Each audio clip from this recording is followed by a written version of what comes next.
Assalamualaikum warahmatullahi wabarakatuh. Selamat datang di channel Kang Selamat. Kali ini Kang Selamat akan membawakan kisah yang berjudul Dendam Arwah Penari, Bulan Hujan dan Perempuan di Sudut Taman. Cerita ini ditulis oleh Henry Setiawan. Dan sebelum kita masuk ke ceritanya, buat kalian yang belum subscribe channel ini, tekan tombol subscribe-nya terlebih dahulu dan tekan tombol notifikasinya agar kalian tidak ketinggalan cerita seram lainnya dari Kang Selamat. Gak usah berlama-lama lagi, langsung saja kita masuk ke ceritanya. Dendam Arwah Penari. Si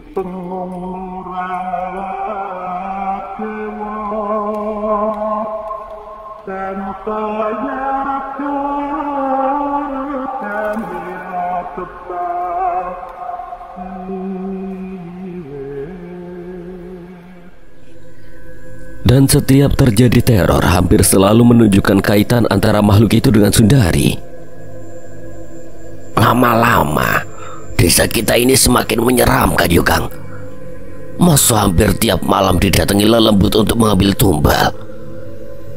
Kalau Dirman kepada Kirna di sebelah saung tepi kebun. Iya, Kang. Wingi malah bojoku sing ameh kena. Untung tidak jadi, malah Yukina istrinya Lek Supar yang kena. Apa kita akan terus diam seperti ini, Kang? Bisa saja nanti malam giliran kita atau keluarga kita yang diincar. Kirna terdiam mendengar ucapan Dirman. Dia memikirkan hal yang sama, tapi dia sendiri juga tidak punya jalan keluar untuk bisa lepas dari ancaman lelembut alas kidul. Melapor kepada Ki Wongso pun sudah berkali-kali mereka lakukan, tapi nyatanya teror itu masih terjadi. Berbagai benda penangkal teror sudah diberikan oleh Ki Wongso, tapi sebagian besar tidak berfungsi ketika lelembut itu datang. Sampean apa masih percaya kalau Sundari bukan penyebab teror ini, Kang?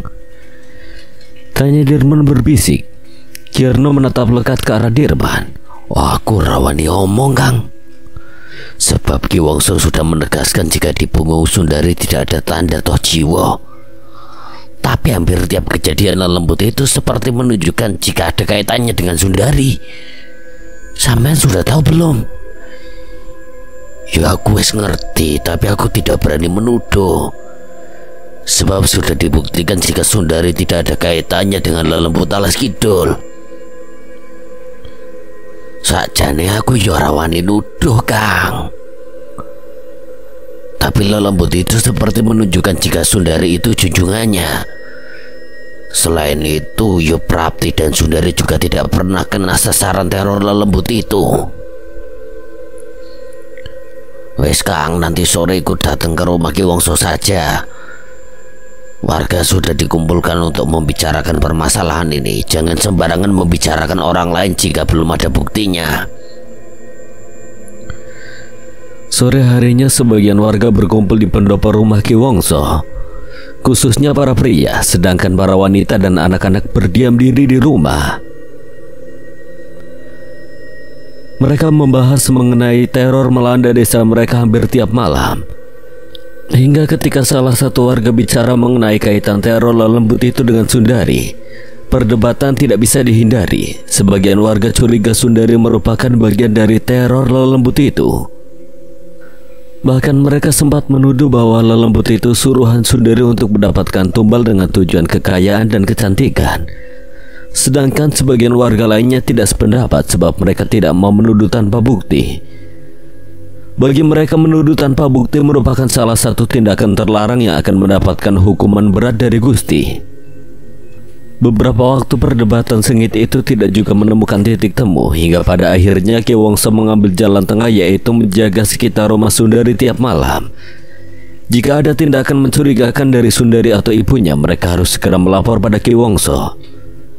Semua warga yang hadir akhirnya setuju dengan Ki Wongso. Mereka sepakat membentuk kelompok untuk berjaga secara bergantian setiap malam di sekitar rumah Sundari. Tugas mereka hanya mengamati situasi di sekitar rumah Sundari.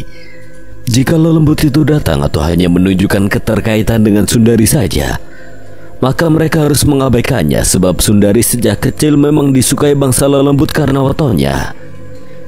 Dan hal itu tidak bisa menjadi bukti jika Sundari penyebab teror di desa ini. Tapi jika Sundari diketahui melakukan interaksi dengan lelembut itu, maka mereka harus melapor kepada Ki Wongso. Sejak malam itu beberapa warga mulai berjaga di sekitar rumah Sundari hingga beberapa hari yang mereka lihat hanyalah kelebatan-kelebatan bayangan dari bangsa lelembut itu melintasi rumah Sundari. Sesekali lelembut itu berhenti dan hanya memandang ke arah rumah Sundari lalu kembali menghilang. Tidak ada hal yang mencurigakan yang dilakukan oleh Sundari maupun ibunya hingga satu malam terjadi hal aneh. Serombongan lelembut berkumpul di depan rumah Sundari. Warga yang mengamati bergidik ngeri sebab para lelembut itu menunjukkan bentuk penampakan mereka masing-masing dengan jelas. Tak berapa lama tiba-tiba muncul sosok perempuan renta berdiri di depan sekelompok lelembut itu. Perempuan renta itu menyenandungkan kidung dengan nada menyeramkan. Warga yang mengamati bisa mendengar dengan jelas meski jarak mereka cukup jauh. Suara kidung itu menggema di gendang telinga, mengintimidasi sisa nyali ketiga warga itu. Keteangat katresnan lelembut, sukma wangi penganten Gusti Baginda Prabu, roko elok kunjoro ning jiwa. Ora ana menungso kang bisa nyanding kejaba ira kang gadah manunggaling pusaka kembang maya. Nalika ning wayah lingsir wengi tiasing rasa katresnan mukti santika bawana sewu warsa hameta sira kelawan yang peduka sengkala teka kala bendu nyata aja wani kinulah rasa marang menungso kejaba rasaning ati ketaman tinelu mring kemajing jaba mantra. Tubuh ketiga warga itu seketika bergetar. Rasa takut mereka benar-benar telah menyentuh titik nadir. Sebab usai perempuan renta itu menyenandungkan kidung, dia langsung menoleh ke arah mereka lalu menyeringai. Tatapan matanya memancarkan teror hingga membuat ketiga warga itu mematung dan membisu. Bayangan samar seseorang melangkah pelan dari samping rumah Sundari. Dia berjalan ke arah ketiga warga itu. Ketika dia sampai di hadapannya, ketiga warga itu terbelalak tidak percaya. Sebab mereka sangat mengenali sosok itu. Sosok pria parubaya itu lantas mengeluarkan parang dari pinggangnya dengan tatapan dingin dan senyum menakutkan. Dia menebas satu persatu leher tiga orang warga itu hingga kepala mereka terputus. Tak ada teriakan sama sekali sebab mulut ketiga warga itu telah terbungkam oleh kekuatan sosok perempuan renta tadi. Darah menggenang di sekitar tubuh mereka, mengundang sekelompok lelembut yang telah berkumpul di depan rumah Sundari untuk mengerumuni mayat mereka dan menjilati darah segar itu. Berbagai jenis lelembut berebut menikmati darah segar dari ketiga jasad warga itu. Pria parubaya dan wanita renta melihat dari kejauhan dengan senyum puas. Usai gerombolan lelembut itu menyesap darah hingga kering, mereka memerintahkan lelembut itu untuk membawa jasad mereka ke alas kidul. Sudah waktunya kau menyiapkan tumbal yang terakhir, Lingga. Baiklah, Nyi Roblo, tapi ada satu urusan lagi yang harus saya selesaikan. Jangan terlalu lama. Jika terlewat batas waktu, kau akan mati dan sukmamu akan jadi budak Sinuwun. Usai mengucapkan itu, Nyi Roblo langsung menghilang dari hadapan Lingga. Pria parubaya itu terdiam memikirkan ancaman dari Nyai Roblo. Tumbal terakhir yang diminta Nyai Roblo untuk kebangkitan iblis Kolosetra merupakan tumbal terberat baginya. Sebab dia harus mengorbankan orang yang paling disayanginya yang tidak lain adalah istrinya sendiri. Sedikit keraguan mulai menggelayuti, tetapi perjanjian itu sudah terlanjur terjadi. Mau tidak mau dia harus memenuhinya, jika tidak maka nyawanya sendiri yang akan menjadi gantinya. Tidak hanya itu, sukmanya akan selamanya terkurung menjadi budak Kolosetro. Pagi harinya desa Alas Kidul kembali gempar sebab tiga orang yang bertugas berjaga di sekitar rumah Sundari tidak kembali ke rumahnya. Padahal seharusnya mereka sudah pulang ketika hari masih fajar. Keluarga mereka dan beberapa warga lainnya pun melapor kepada Ki Wongso. Tenang dulu, ayo dicari bareng-bareng. Siapa tahu 3 orang itu ketiduran di sana. Warga didampingi Ki Wongso mendatangi tempat yang biasa digunakan untuk mengamati rumah Sundari tiap malam. Namun mereka tidak menemukan tanda-tanda keberadaan 3 orang warga yang berjaga malam. Mereka melanjutkan pencarian di sekitar lokasi hingga melebar di dekat pinggir alas kidul. Tapi hingga tengah hari hasilnya tetap nihil. Bagaimana ini, Ki? Apa harus dicari di dalam hutan? Apa kalian tidak ingat apa yang terjadi ketika aku dan warga mencari Karso di dalam hutan? Jika kalian siap menghadapi resikonya, ayo kuantarkan ke dalam hutan. Seketika warga terdiam. Mereka masih ingat betul dengan kejadian sebelumnya ketika warga bersama Ki Wongso melakukan pencarian ke dalam hutan. Mereka semua tidak ada yang selamat kecuali Ki Wongso. Bahkan Ki Wongso yang mereka kenal memiliki ilmu tinggi pun waktu itu ditemukan dalam kondisi yang sangat memprihatinkan. Lantas bagaimana, Ki? Nanti malam dicari lagi bersama-sama. Jika 3 orang itu memang dibawa lelembut alas kidul, pasti lelembut itu akan datang lagi. Warga pun menyetujui usulan Ki Wongso. Mereka lantas membubarkan diri dan kembali ke rumah masing-masing. Ki Wongso menunggu hingga seluruh warga pergi lalu melangkah ke arah rumah Sundari sembari mengulas senyum tipis. Ki Wongso mengetuk rumah Sundari. Tak berapa lama pintu dibuka dan muncul sosok Sundari dari dalam rumah. Ibumu di rumah, Dok? Ada, Ki, silakan duduk dulu. Ki Wongso duduk di kursi ruang tamu, sedangkan Sundari langsung masuk untuk memanggil ibunya yang sedang berada di dapur. Ada yang perlu aku sampaikan padamu dan Sundariti. Apa tentang warga yang hilang itu, Ki? Ternyata kau sudah dengar. Saya juga sudah tahu jika warga itu mengawasi rumah saya, Ki. Tapi tentang hilangnya mereka, saya dan Sundari benar-benar tidak tahu apa-apa. Aku percaya denganmu dan Sundariti, tapi warga masih tetap curiga dengan Sundari, sebab hilangnya warga itu ada di dekat rumahmu. Lantas bagaimana, Ki? Saya berani sumpah atas nama Gusti Hyang Widi. Tadi malam saya dan Sundari tidak keluar rumah. Tidak usah khawatir, aku yang akan meyakinkan warga jika Sundari tidak ada kaitannya dengan teror ini. Tapi untuk berjaga-jaga ini aku berikan penangkal supaya lelembut itu tidak mengganggu Sundari. Gantung di atas pintu rumah. Ki Wongso memberikan sebuah benda terbungkus kain hitam. Suprapti menerima benda itu tanpa sedikit pun menaruh curiga. Usai memberikan benda itu, Ki Wongso pun berpamitan. Namun sebelum pergi, Ki Wongso melihat sekitar rumah Sundari lantas kembali berucap, nanti setelah matahari tenggelam, aku kesini lagi memasang pagaran supaya tidak ada aura jelek dari rumah ini. Ki. Malam harinya sekelompok warga bersama Ki Wongso kembali melakukan pencarian. Mereka menyusuri pinggiran alas kidul untuk mencari keberadaan 3 warga yang kemarin hilang. Tapi hingga hampir tengah malam mereka tidak mendapatkan petunjuk apapun. Apa, Kai? Tiba-tiba salah satu warga berteriak sembari menunjuk ke salah satu arah. Seketika warga lainnya pun melihat ke arah yang ditunjuk olehnya.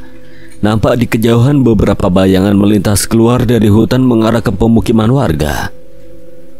Tak salah lagi, bayangan-bayangan itu adalah serombongan lelembut alas kidul yang keluar untuk kembali mencari mangsa. Ayo ikuti lelembut itu masuk ke desa. Seluruh warga yang ikut dalam rombongan pun segera berlari mengikuti arah lelembut itu. Sementara di rumah Sundari, hawa pengap dan lembab yang tidak biasa terasa pekat menyelimuti. Suprapti dan Sundari yang sudah masuk ke dalam kamar masing-masing pun tak urung terlelap sebab hawa ini. Meski tiap malam terasa menakutkan, tapi malam ini rasa mencekam itu jauh lebih lekat mereka rasakan. Terutama bagi Sundari, dia merasakan firasat bahwa hal sangat buruk akan datang malam ini. Meski sebelumnya Ki Wongso sudah meyakinkannya bahwa dengan memasang penangkal dan pagaran maka dia tidak akan diganggu lagi. Namun semua itu seolah tidak berarti, bahkan hawa mistis terasa semakin menjadi. Sundari berisut lalu duduk di pinggir dipan. Pikirannya melayang tak tentu arah. Sebagian benaknya memikirkan Damar yang tidak kunjung ada kabar. Apakah dia sudah menemukan keris kembang maya yang dicarinya atau belum? Sebagian lagi memikirkan nasibnya ke depan. Tidak dapat dipungkiri, warga semakin hari semakin menaruh curiga padanya, sebab lelembut alas kidul selalu menyambanginya dan selalu menegaskan bahwa dia harus segera menjadi bagian dari mereka. Nasi kawelas ing kunjaraning atma, mring pungkasan reranti, curma dening angkara, sruwarda kamanungsan, titiwanci datan nedya kaende. Sedaya pinesti winara nalika ing wayaling serwengi iki. Lagi-lagi lantunan kidung menelusup pendengaran Sundari. Kidung ini membawa pesan, selalu membawa pesan. Namun ada yang berbeda dari pesan yang dibawa kidung kali ini. Dia merasakan seolah malam ini puncak dari segala teror yang dialaminya. Kidung itu terus teralun parau, mempengaruhi pikiran Sundari, membuatnya sejenak terbuai, melupakan kesadaran diri. Matanya terpejam, perlahan tubuhnya bergerak. Sundari mulai meliuk menarikan hasrat dari alam lintas dimensi. Dia membuka pintu terus menari sembari melangkah keluar menuju halaman rumahnya yang telah basah oleh rinai tipis sedari senja. Belum ada satupun yang menyadari apa yang dilakukannya, bahkan ibunya sama sekali tidak mengetahui tingkah aneh anaknya. Dia seolah tersirap kekuatan misterius entah dari mana. Satu persatu sosok lelembut datang menikmati suguhan gerakan indah tubuh Sundari. Mereka berkumpul melingkar seolah sedang menonton sebuah pertunjukan. Semakin lama sekumpulan lelembut itu terus bertambah semakin banyak.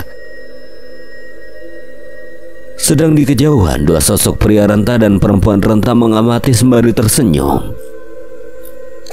Tak berapa lama satu persatu warga desa yang mengikuti lelembut itu sampai. Mereka tercengang melihat adegan di hadapannya.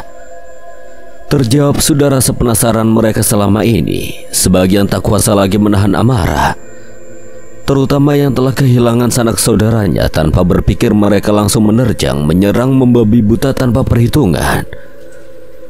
Bermacam gaman mereka tebaskan, namun tidak satu pun yang mampu menyentuh kulit Sundari. Lelembut itu melindunginya, membelokkan arah serangan, mengaburkan pandangan, bahkan menghempaskan tubuh-tubuh lemah tanpa perlindungan. Bukan nyali yang terkikis, namun amarah kian membara. Warga yang tak lagi berpikir jernih terus berhamburan mengincar Sundari yang tetap menari tanpa kesadaran diri. Tak nampak Ki Wongso di antara mereka, entah pergi kemana, namun tak satu pun warga memikirkan hingga ke sana.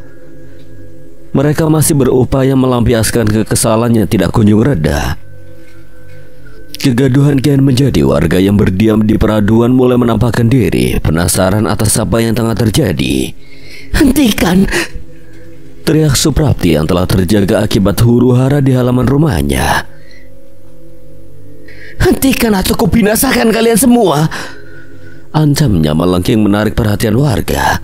Apa maksudmu, Yu? Lihat anakmu itu telah menjadi sekutu iblis.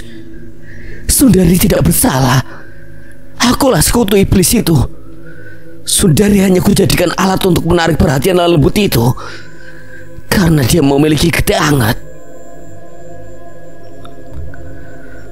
Warga kian tercengang, tidak menyangka atas ucapannya. Jadi selama ini Supraptilah sumber malapetaka ini. Sedikit terasa iba mulai merasuki pikiran mereka, iba atas apa yang dialami Sundari. Mereka tidak menyangka ibunya begitu keji menjadikan anaknya sendiri sebagai umpan untuk memanggil lelembut haus darah itu. Jika kalian ingin menuntut balas, lakukanlah padaku, tapi lepaskan Sundari. Dia tidak bersalah. Jika kalian berani menyentuhnya, akan aku pastikan nyawa kalian semua akan kucabut dan kupersembahkan kepada iblis junjunganku. Tangkap dia, bakar rumahnya. Satu persatu warga merangsek ke dalam halaman rumah Suprapti. Mereka melewati Sundari yang masih menari dikerubungi bangsa lelembut untuk melindunginya. Suprapti yang diincar, mereka percaya begitu saja dengan ucapan Suprapti. Amarah yang menguasai pikiran mereka lah yang membuatnya tidak bisa berpikir jernih. Sebisa mungkin apa yang mereka rasakan selama ini segera terlampiaskan. Mereka meraih Suprapti, menarik tubuhnya lalu menyeret ke halaman rumahnya tanpa perlawanan sedikit pun. Pukulan demi pukulan mendarah di tubuh Suprapti. Sebisa mungkin dia menahan gejolak rasa sakit sehingga tidak menimbulkan erangan maupun teriakan. Dia tidak mau Sundari tersadar lebih dulu, sebab jika dia tersadar, Sundari pasti akan melindunginya. Tentu saja hal itu akan membahayakan Sundari sendiri. Lebih baik tetap begini, dia mengorbankan diri sehingga anak kesayangannya itu akan tetap hidup. Tubuh Suprapti yang bersimbah darah diseret lalu diikat di sebuah tiang pancang yang telah disiapkan. Pukulan dan tendangan masih kerap melayang menghantam tubuh lemah perempuan parubaya itu. Tak ada sabetan gaman yang mematikan. Entah siapa yang menginstruksikan, mereka sempat membakar tubuh Suprapti supaya rohnya tidak menuntut balas. Mereka percaya orang yang bersekutu dengan iblis hanya bisa dibinasakan dengan cara membakarnya. Jika hanya dibunuh dengan cara biasa, rohnya bisa kembali bangkit dan membalas dendam. Di kejauhan tersamar legamnya malam, seorang pria parubaya menghampiri dua sosok renta. Nyi Robloh dan Ki Sentani yang sedari tadi masih mengamati, seolah senyum mengembang di bibirnya. Rasa senang membuncah di dalam hati. Rencana yang dia susun selama ini membuahkan hasil yang sungguh memuaskan.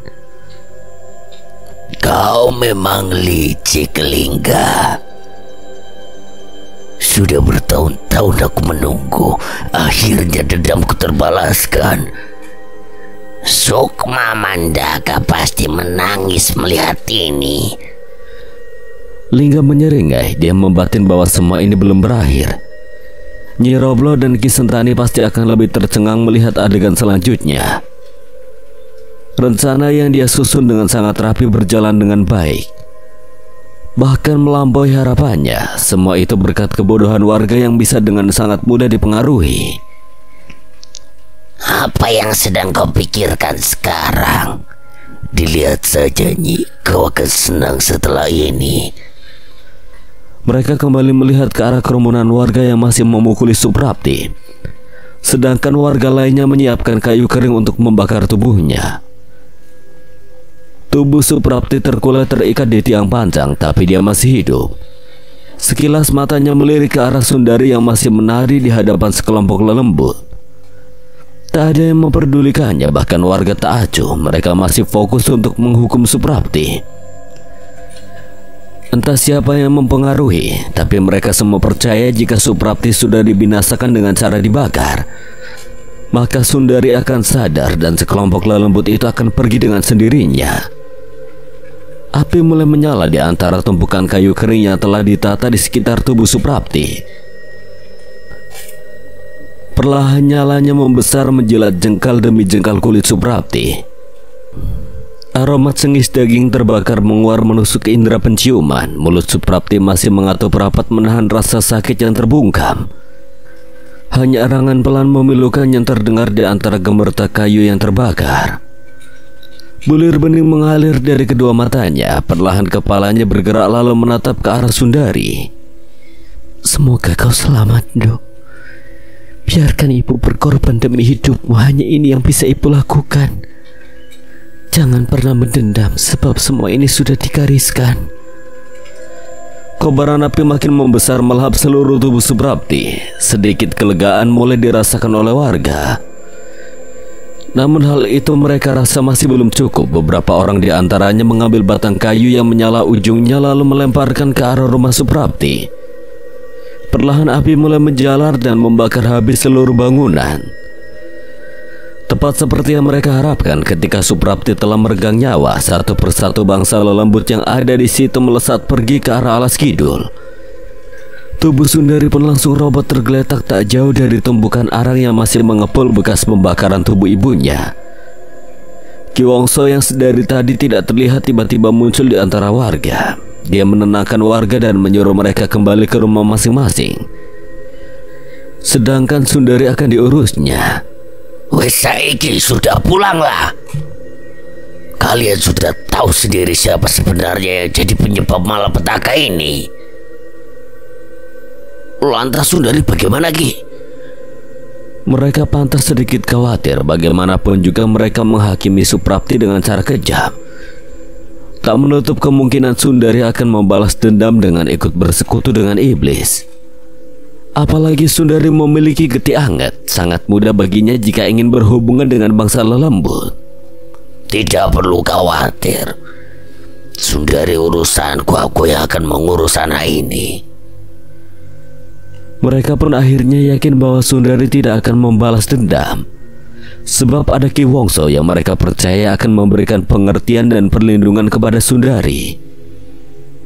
Satu persatu warga pun meninggalkan tempat itu. Setelah seluruh warga pergi dan menyisakan Lenggang, Ki Wongso menghampiri tubuh Sundari yang masih tergeletak tak sadarkan diri. Dia mengangkatnya lalu membawa ke rumahnya. Sesampainya di rumah, Ki Wongso membaringkan tubuh Sundari di salah satu ruangan. Dia lalu mengambil beberapa perlengkapan ritual dan menatanya di samping tubuh Sundari. Ki Wongso membaca beberapa baris mantra sembari menaburkan sedikit demi sedikit bubuk kemenyan ke dalam cawan kuning yang telah disiapkan dengan bara menyala. Perlahan kelopak mata Sundari bergerak lalu perlahan terbuka. Dia menatap ke langit-langit ruangan itu lalu menoleh ke arah Ki Wongso yang masih membaca mantra sambil menatapnya. Ki Wongso yang menyadari Sundari telah sadar pun langsung tersenyum. Apa yang sudah terjadi, Ki? Jangan bangun dulu, Dok. Badanmu masih lemas. Nanti ku jelaskan semua. Sundari kembali merebahkan tubuhnya meski berbagai pertanyaan menggelayuti. Namun benar apa yang dikatakan Ki Wongso, badannya masih lemas, bahkan untuk duduk sendiri pun dia belum mampu. Ki Wongso beranjak dari tempat duduknya lalu meninggalkan ruangan ini usai memastikan Sundari sudah tidur. Pagi telah menjelang, Sundari perlahan membuka kedua matanya.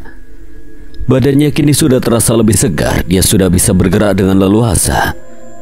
Sundari berniat bangkit lalu keluar dari ruangan ini, tapi belum sempat dia berdiri tiba-tiba pintu ruangan terbuka. Rupanya Ki Wongso yang datang. Lungguh wae konon, Dok.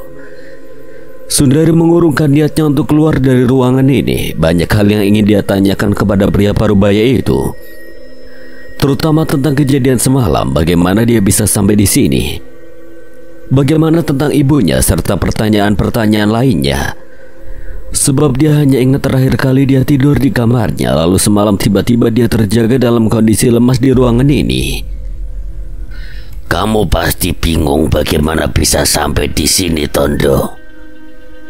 Ki, sebelumnya aku minta maaf, yo. Karena tidak bisa melindungi ibumu, Dok. Seketika Sundari tersentak mendengar ucapan Ki Wongso. Rasa gelisah langsung merajapi jiwanya. Dari pertanyaan Ki Wongso, dia sudah bisa menduga bahwa ada hal buruk terjadi dengan ibunya. apa yang sudah terjadi dengan ibu, Ki? Ki Wongso mulai menceritakan rentetan kejadian semalam, mulai dari kondisi Sundari yang tidak sadar tiba-tiba menari disaksikan sekumpulan lelembut di halaman rumahnya. Lalu warga mengetahuinya dan hendak langsung menghakimi karena menganggap Sundari lah penyebab malapetaka selama ini. Tapi semua itu urung terjadi ketika ibunya keluar dan mengakui bahwa dialah dalang dari teror ini. Pada akhirnya warga meluapkan amarah mereka kepada ibunya hingga membakarnya hidup-hidup. Ki Wongso mengaku terlambat datang karena dihadang oleh lelembut saat hendak menuju ke rumah Sundari. Ketika dia datang, semua telah terjadi dan dia hanya bisa menyelamatkan Sundari dengan membawanya ke sini. Sundari hanya terdiam mendengar cerita dari Ki Wongso. Bulir bening meleleh dari kedua matanya. Tangannya mengepal keras, rasa sedih dan amarah bercampur jadi satu di dalam hati. Dia tidak terima ibunya diperlakukan seperti itu, bahkan harus kehilangan nyawa dengan cara yang keji. Jika Mandaka masih hidup, dia tidak akan terima orang yang dicintainya dibunuh dengan cara seperti ini. Ki Wongso menatap tajam Sundari. Perlahan Sundari menoleh ke arah Ki Wongso dan menatap lekat kedua matanya. Ada sedikit nada hasutan untuk membalas dendam yang ditangkap Sundari dari perkataannya. Lalu saya harus bagaimana, Ki? Apa saya mampu melawan warga itu? Aku punya cara jika kau mau. Kau harus datang ke Alas Kidul. Jika saya datang ke Alas Kidul, artinya saya menyerahkan sukma dan raga saya kepada Raja Lelembut itu, Ki. Tidak ada jalan lain, Dok. Lalu apa Mas Damar gagal menemukan keris kembang maya itu? Damar gugur di peperangan. Sundari kembali tertunduk. Satu-satunya harapan untuk lepas dari kutukan ini pun pupus pula. Bulir air mata kembali tumpah. Tidak ada lagi alasan untuk melanjutkan hidupnya. Semua orang yang disayanginya telah pergi untuk selamanya. Dipikir dulu, Dok. Jika kau ragu tidak perlu dilakukan, tapi jika yakin aku hanya bisa memberikan petunjuk. Ucap Ki Wongso lantas beranjak meninggalkan ruangan sembari tersenyum tipis. Sepeninggal Ki Wongso, Sundari mulai terisak. Dia tidak lagi mampu menahan kesedihannya. Ditumpahkannya segala isi hatinya melalui tangisan, hingga beberapa waktu tangisannya mulai mereda. Matanya yang telah memerah menatap tajam namun kosong tanpa makna. Amarah dan dendam segera menguasai sanubarinya. Dalam waktu singkat langsung diputuskannya untuk mendatangi Alas Kidul nanti malam.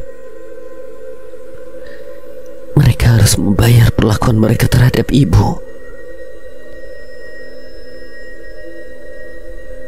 Sudah beberapa hari Damar mencoba menarik keris pusaka kembang maya. Semua petunjuk yang diberikan oleh Resi Chandramaya sudah dilakukannya, namun pusaka itu masih tidak bergeming dari tempatnya. Damar tak patah arah. Dia tetap teguh berusaha mendapatkan keris itu. Selain memang akan digunakan untuk melepaskan Sundari dari kutukan Toh Jiwo, keris itu juga akan menyelamatkan dunia. Sebab dengan binasanya Kolosentro, maka bencana yang bisa mencelakakan banyak manusia yang dibawanya ketika bangkit akan bisa dihentikan pula.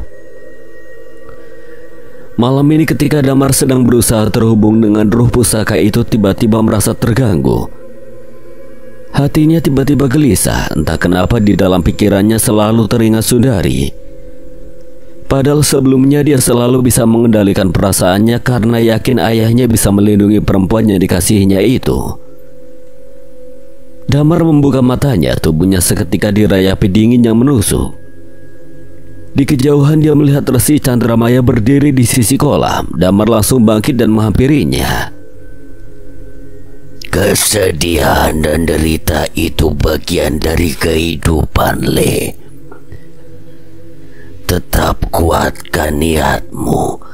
Keris itu sudah tahu tujuanmu. Bersihkan hati dan pikiranmu. Damar sedikit menangkap maksud tersembunyi dari ucapan Resi Chandramaya. Mungkin saja sedang terjadi sesuatu dengan Sundari atau mungkin orang tuanya. Tapi hal itu harus dikesampingkannya terlebih dahulu, sebab satu-satunya cara menghentikan malapetaka yang akan datang nantinya hanyalah menggunakan keris kembang maya.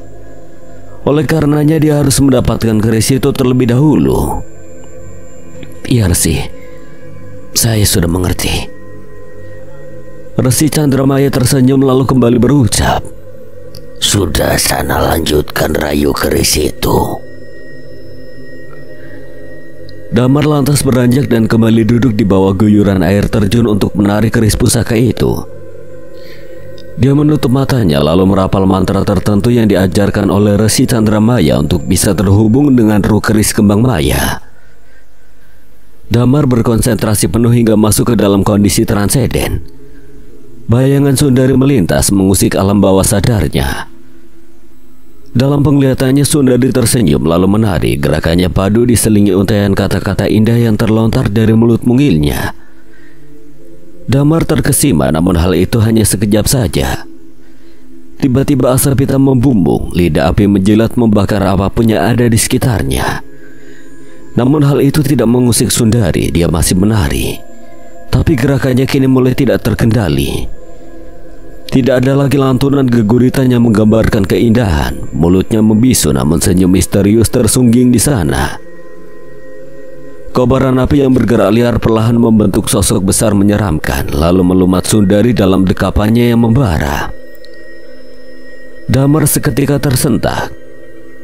Deru napas mengiringi kesadarannya yang hampir pupus, batinnya kembali bergejolak. Damar merasakan ada hal buruk yang sedang terjadi pada Sundari. Beberapa saat dia menenangkan diri hingga tak lama kemudian sudut matanya melihat setitik cahaya redup putih kemerahan dari balik air terjun.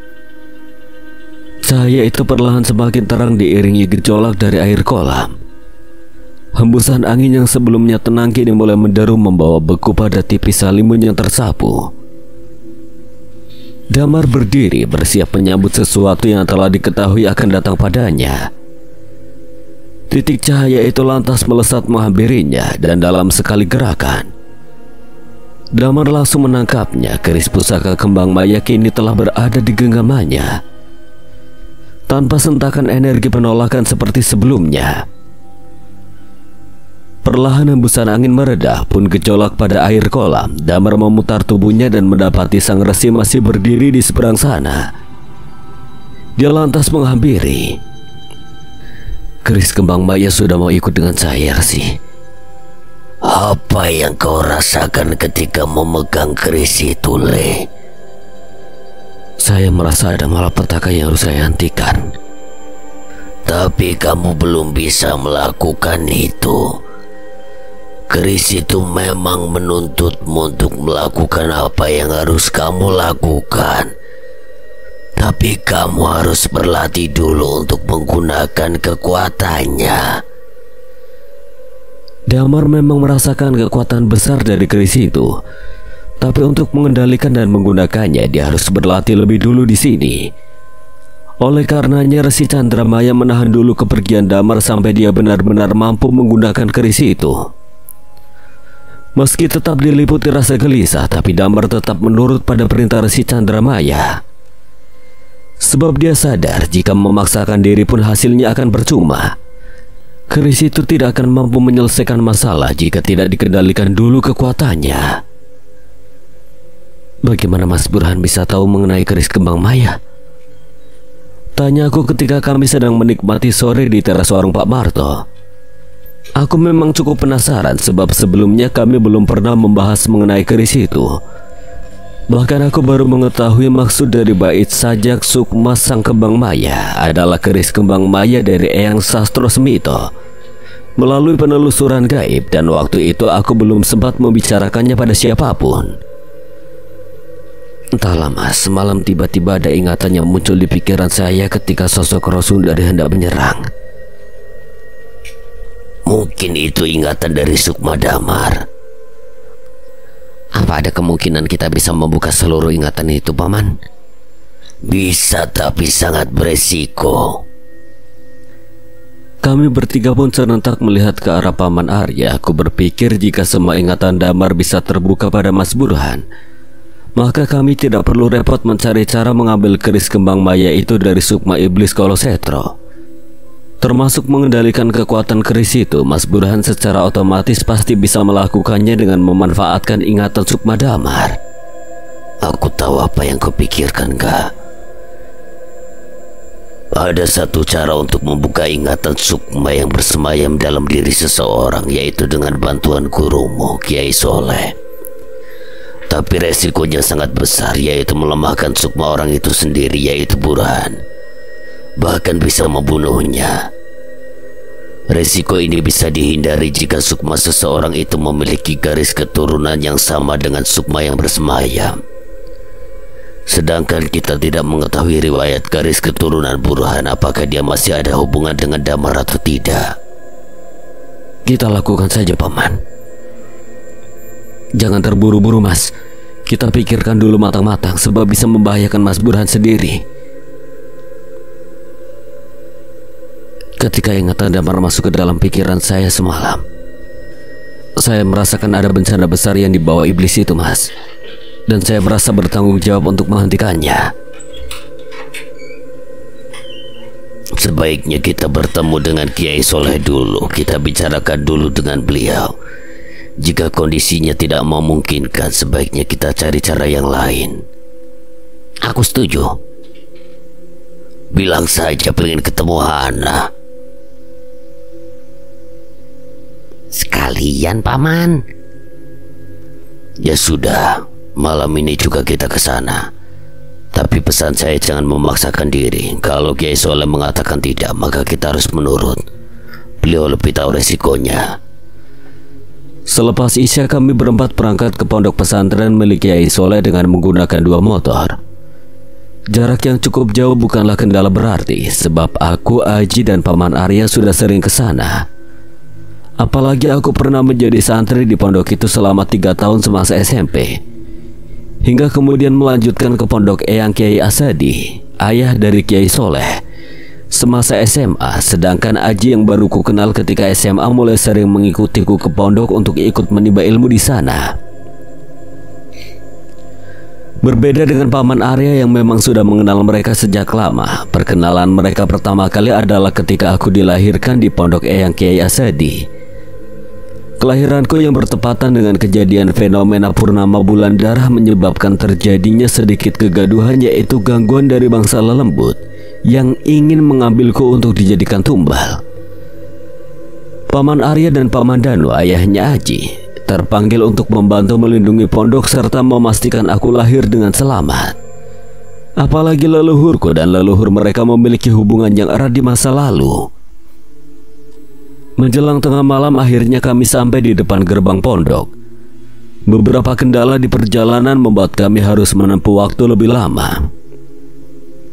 Mulai dari ban bocor yang digunakan Paman Arya bocor di jalanan sepi, sehingga kami harus menuntun cukup lama sampai mendapatkan bengkel tambal ban. Sampai perut Aji yang tiba-tiba mules sehingga harus berhenti dulu di SPBU untuk menuntaskan hajatnya. Santri yang bertugas jaga malam itu langsung mengenaliku. Mereka segera membukakan pintu gerbang dan mempersilahkan kami masuk. Selamat malam, Kang Arga.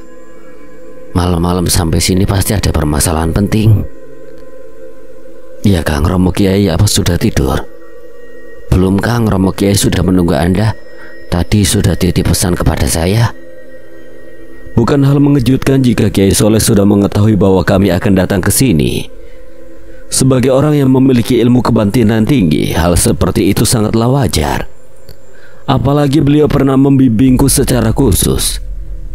Ibarat teknologi zaman sekarang, tubuhku seolah sudah dipasangi GPS oleh beliau, sehingga dengan mudah dapat dipantau. Usai memarkirkan motor, kami segera melangkah menuju ruang pribadi Kiai Soleh yang terletak di belakang pondok pendopo. Tapi ketika kami sampai di depan pendopo, ternyata beliau sudah menunggu kami di sana. Kami pun segera menghampirinya. Aku langsung mencium tangan beliau, diikuti oleh Aji dan Mas Burhan. Sedangkan Paman Arya langsung berpelukan dengan beliau. Kisah masa lalu mereka yang beberapa kali bersama-sama mengatasi permasalahan gaib membuat mereka memiliki kedekatan seperti saudara kandung. Aku tidak bisa langsung melakukannya. Ada beberapa hal yang harus kutelusuri terlebih dahulu, terutama tentang garis keturunan Mas Burhan. Kiai Soleh mulai serius usai bercakap ringan sekedar saling bertukar kabar. Baiklah Pak Kiai, jika memang tidak memungkinkan, sebaiknya jangan dipaksakan, sebab bagaimanapun juga nyawa Mas Burhan jauh lebih penting. Kau ini sudah ku bilang ratusan kali, sebut saja Mas Soleh, masih saja memanggilku seperti itu. Sudah kebiasaan Pak Kiai. Setelah puas berbincang, Kiai Soleh pun berpamitan untuk melakukan penelusuran. Beliau mempersilahkan kami beristirahat di ruangan khusus yang sudah dipersiapkan. Besok pagi baru kami akan berbincang lebih lanjut sekaligus memutuskan apa akan melanjutkan melakukan ritual pembukaan ingatan Sukma Damar pada Mas Burhan atau tidak. Penghujung tahun 2004, udara sejuk khas pedesaan menerpa tubuhku yang sedang berdiri di pinggir sawah samping pondok. Aku sengaja menghabiskan pagi berjalan-jalan di sekitar sini sekedar menikmati suasana tenang dan damai yang selalu aku rindukan. Tak jauh dari sini ada lapangan desa yang dulu sering kugunakan berlatih kanuragan di bawah bimbingan Kiai Soleh. 3 tahun aku tinggal di sini selepas sekolah dasar. 3 tahun pula Kiai Soleh menggemblengku habis-habisan demi mempersiapkanku untuk hal-hal besar seperti saat ini. Riwayat leluhurku dan waktu kelahiranku dulu yang istimewa menjadi alasan orang-orang hebat itu memberikan tanggung jawab besar ini padaku. Ku pejamkan kedua mata lalu ku hirup dalam-dalam udara bersih di sekitarku. Rasa segar langsung menelusup setiap kisi-kisi paru-paru lalu menyebar ke seluruh tubuh. Ku nikmati sensasi ini hingga beberapa saat sebelum kembali ku buka mata dan segera meninggalkan tempat ini kembali ke dalam pondok. Santri yang telah memulai aktivitas masing-masing menyapaku ketika memasuki area pondok. Beberapa di antaranya ku kenal karena memang mereka santri senior di sini. Kulangkahkan kaki menuju tempatku istirahat semalam bersama Aji. Mas Burhan dan Paman Arya, ketiga orang itu nampaknya sedang menikmati kopi di teras ruangan. Udah selesai ritualnya? Tanya Aji yang hafal dengan kebiasaanku ketika berada di sini. Udah, Romo Kiai belum kesini? Belum, tadi beliau cuma kelihatan sewaktu jamaah subuh saja. Setelah itu masuk lagi ke ruangannya dan belum keluar lagi. Nampaknya urusan menelusuri riwayat Mas Burhan memang bukan hal yang mudah. Bahkan Kiai Soleh membutuhkan waktu cukup lama untuk itu. Tapi tidak ada yang bisa kami perbuat selain menunggu. Lagi pula untuk sementara urusan penunggu taman kota masih aman. Mereka tidak akan keluar dari sana dalam waktu dekat ini. Masih ada selubung kekuatan yang mampu menahan mereka untuk tidak keluar dari area taman itu. Selubung yang dulu dipasang leluhurku, Eyang Sastro Semito. Menjelang duhur akhirnya Kiai Soleh keluar dari ruangannya dan menemui kami. Gurat kelelahan nampak jelas di wajahnya, namun hal itu sama sekali tidak mengurangi kesan karismatik dari sosoknya. Kita bicara di pendopo saja. Kami pun mengikuti langkahnya menuju pendopo. Jadi bagaimana Pak Kiai? Tanya Paman Arya ketika kami semua sudah dalam posisi duduk melingkar di lantai pendopo. Cukup sulit menelusuri riwayat Mas Burhan, seolah ada yang menahanku untuk melihat lebih jauh. Kami semua cukup terkejut mendengar jawaban Kiai Soleh. Tidak biasanya beliau kesulitan melakukan penelusuran seperti itu. Berarti untuk membuka ingatan Damar resikonya jadi lebih besar Pak Kiai. Bisa jadi iya, bisa tidak. Saya sendiri sulit memastikannya. Satu sisi saya curiga ada yang sengaja menahan karena memang Mas Burhan ada hubungan dengan Damar. Tapi di sisi lain bisa jadi itu hanyalah jebakan. Lakukan saja Pak Kiai, saya siap dengan semua resikonya. Kita tidak bisa gegabah seperti itu Mas. Jika sampai gagal, maka iblis itu tidak akan bisa dihentikan. Sebab hanya Mas Burhan yang bisa mengambil dan menggunakan keris pusaka kembang maya untuk membinasakan iblis itu. Benar apa yang dikatakan Arga. Masih ada satu cara lagi, tapi harus melibatkanmu Arga. Saya siap melakukannya Romo Kiai. Kalian tunggulah di sini. Siang ini juga saya akan sowan ke Pondok Aba untuk meminjam salah satu pusakanya. Selepas duhur, Kiai Soleh pergi ke pondok ayahnya, Kiai Asadi, dengan diantarkan salah satu santrinya. Sedangkan kami berempat menghabiskan waktu di pondok dengan mengikuti kejadian yang diadakan para santri sembari menunggu kepulangan Kiai Soleh. Selepas maghrib, Kiai Soleh telah kembali. Beliau langsung meminta kami berkumpul di pendopo selepas Isya nanti. Kita lakukan malam ini juga, Le. Kau masih ingat dengan yang diajarkan Abah Kiai Asadi kan? Aku langsung menangkap maksud ucapan Kiai Soleh. Baik Romo, saya mengerti. Gunakan keris itu untuk penelusuranmu. Aku akan menjaga dan mengarahkanmu. Keris Kliwu Geni. Bukankah keris itu yang dulu digunakan untuk membuka portal gaib dan membawa iblis Sorogati ke dimensi lain? Benar Mas Arya, keris ini tidak hanya bisa digunakan untuk membuka portal gaib saja, tapi juga bisa digunakan untuk menghancurkan kekuatan penghalang ketika melakukan penelusuran gaib. Hanya Arga dan Abah Kiai Asadi yang bisa melakukannya. Sebab keris ini sejatinya dulu juga milik Bengawan Sastro Semito yang ditempa oleh leluhur saya. Kenapa Arga tidak pernah menceritakannya? Karena dulu Arga tidak tertarik dengan keris ini. Ketika Abah Kiai Asadi memberikan pilihan salah satu pusaka untuk dibawa, dia malah memilih Cemeti Sukmo Leleno. Entah apa alasan bocah gemblung itu. Saya punya alasan sendiri kenapa tidak memilih keris itu, Romo. Tapi sekarang kau tidak bisa menghindar lagi untuk menggunakannya, Arga Mahendra.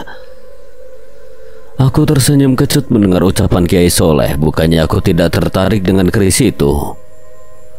Jujur saja dulu ketika Yang Guru Kiai Asadi menawariku untuk memilih salah satu pusakanya, aku langsung tertarik dengan keris Kliwu Geni. Tapi ketika aku mencoba menggunakan kekuatannya, aku merasa tubuhku dirasuki berbagai macam lelembut dengan jumlah tidak sedikit. Bahkan aku merasa seolah tubuhku hampir meledak karena tidak mampu mengendalikan kekuatannya. Sejak saat itu aku tidak mau menggunakan keris itu lagi dan memilih Cemeti Sukmo Leleno yang lebih bersahabat. Kau dulu hanya kurang mempersiapkan diri saja, Le. Aku yakin sekarang kau mampu menggunakannya. Masih ingat petunjuk apa kan? Masih ingat, Romo. Saya hanya masih kurang yakin saja. Keris itu sejatinya milik leluhurmu. Hanya keturunan Bengawan Sastro Semito dan abahku saja yang bisa mengendalikan kekuatannya. Kalau tidak dicoba kita tidak akan tahu, Romo. Lagi pula situasi saat ini mulai genting. Saya tidak memiliki alasan lagi untuk menolaknya. Baguslah kalau begitu. Tidak sia-sia kami dulu mati-matian melindungi ketika kau dilahirkan.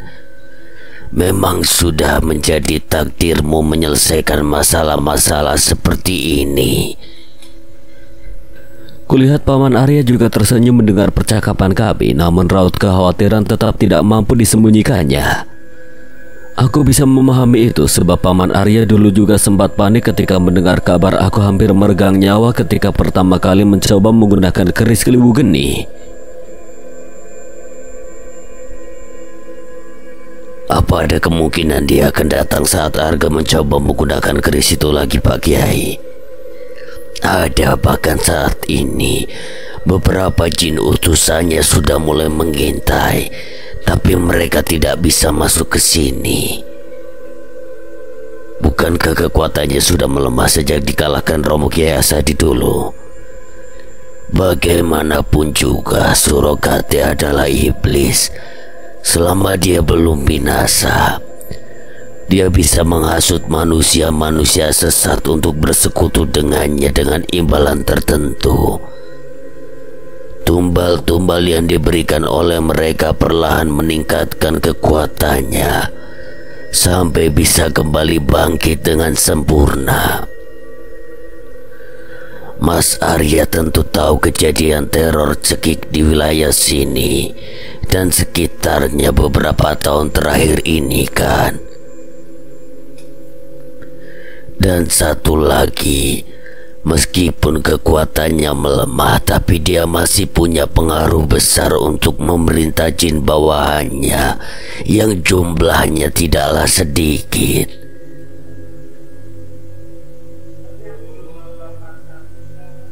Ya, saya tahu itu. Saya selalu berusaha membunuh pelakunya, tapi selalu gagal juga. Mereka sangat licin seperti belut. Itu ulah manusia yang bersekutu dengan surogati. Memang tidak selalu mendapatkan tumbal, tapi bagaimanapun juga tetap meresahkan. Tapi hal itu kita bisa pikirkan nanti, sebab kemungkinan iblis yang bersemayam di taman kota itu sudah tidak bisa ditahan lagi. Kita harus menghentikan dulu sebelum bencana besar benar-benar terjadi. Kita lakukan penjagaan seperti dulu, Pak Kiai. Benar, Mas Arya. Nanti saya akan minta bantuan beberapa ustadz di sini. Mas Arya dan Nak Aji tolong pimpin mereka. Percakapan pun dilanjutkan dengan menyusun rencana penjagaan area pondok dengan menempatkan beberapa personil di beberapa titik untuk memperkuat pagar gaib. Sedangkan Paman Arya dan Aji berjaga di pintu gerbang untuk menghalau kedatangan iblis Suroganti dan anak buahnya yang diprediksi akan datang menggangguku ketika melakukan penelusuran dengan media keris Keliwu Geni.